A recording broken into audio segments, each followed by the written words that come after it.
The Grand Hotel stands like a forgotten king, its crown of rusted turrets scraping the gray sky. Time here seems to have checked out, leaving decay, leaving memories. Dust coats everything, a silent shroud. The only sounds now: wind through shattered glass and the groaning of ancient wood. We've investigated many locations, places saturated with dark energy, but this hotel feels different. It feels like it's waiting, holding its breath in the dark. Locals have told these stories for years. They call it a living entity, a predator that sleeps by day and hunts at night. We came to understand that fear to confront the source. The legend of Room 7 is the dark heart of the Grand Hotel. It's more than just a ghost story, a local cautionary tale, a piece of folklore etched into the town's very soul. For over a century, this single room has been the source of countless reports of terror and madness. The stories vary in their details, but the core remains the same. No one who spends a full night in Room 7 leaves unchanged. Locals claim it started with a tragic event, a guest who took their own life within its walls, but the truth is lost to time. What remains is the energy, a powerful negative force that has festered and grown stronger with each passing year. The townspeople have a genuine, palpable fear of this place. They speak of shadows that move on their own, a woman's weeping that echoes down the empty halls on moonless nights. Some have claimed to see a figure standing in the window of Room 7. His name was Leo. He was a journalist. He built his career on facts. He built his career on logic, not on whispers in the dark. He saw Room 7 as the ultimate challenge, a myth waiting to be busted. He didn't believe in ghosts. He didn't believe in curses. He believed in mass hysteria. He believed in the power of suggestion. The Grand Hotel was just a rotting building. Its infamous room was nothing more than 4 walls and a creaky floor. He announced he'd spend an entire night in Room 7, from dusk until dawn. He would document every moment to prove it a hoax. He was armed with a camera, a notebook. The locals tried to warn him. The old librarian pleaded with him not to go.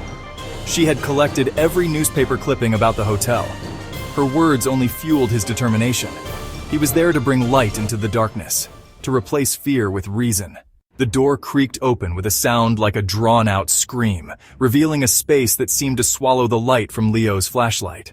The air that rushed out was stale and frigid, carrying a faint, sickly sweet smell of decay and old perfume.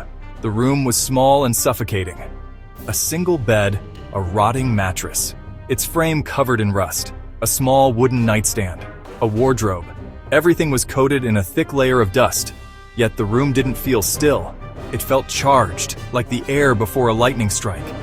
His flashlight beam swept across the room and landed on a mirror hanging above the nightstand. It was a large, ornate piece, but its surface was a web of fractures. A starburst of cracks radiated from the center, as if something had struck it with tremendous force. As he stared into the shattered reflection, he saw his own face broken into a dozen distorted pieces. He couldn't shake the feeling that he was looking at something more than just cracked glass. He set up his camera on a tripod, pointing it towards the bed and the cracked mirror. He took out his notebook to start logging his observations. 9:17 p.m., he wrote, his hand slightly trembling. Entered Room 7. Temperature is noticeably colder. A strong sense of unease, likely due to suggestion. He tried to rationalize the feeling, but the oppressive atmosphere was undeniable. The silence in the room was different from the silence in the rest of the hotel. The first sound broke the silence around midnight. It was faint, almost imperceptible at first. A soft, rhythmic tapping. Tap, tap, tap. Leo froze, straining his ears in the darkness. It was coming from inside the wardrobe. He slowly rose and walked towards it, his flashlight beam shaking. As he reached for the handle, the tapping stopped. An hour later, the temperature plummeted. Leo could see his breath misting in the air. A wave of intense sadness washed over him, not his own. It was an emotional cold spot, a raw bleed-through from a past tragedy. Then he heard it again, not tapping, but a whisper. It was a woman's voice, so faint it was like a sigh on the wind, seeming to come from all directions at once. He scrambled for his camera, fumbling with the controls. On the camera's small display screen, he saw something that made his blood run cold.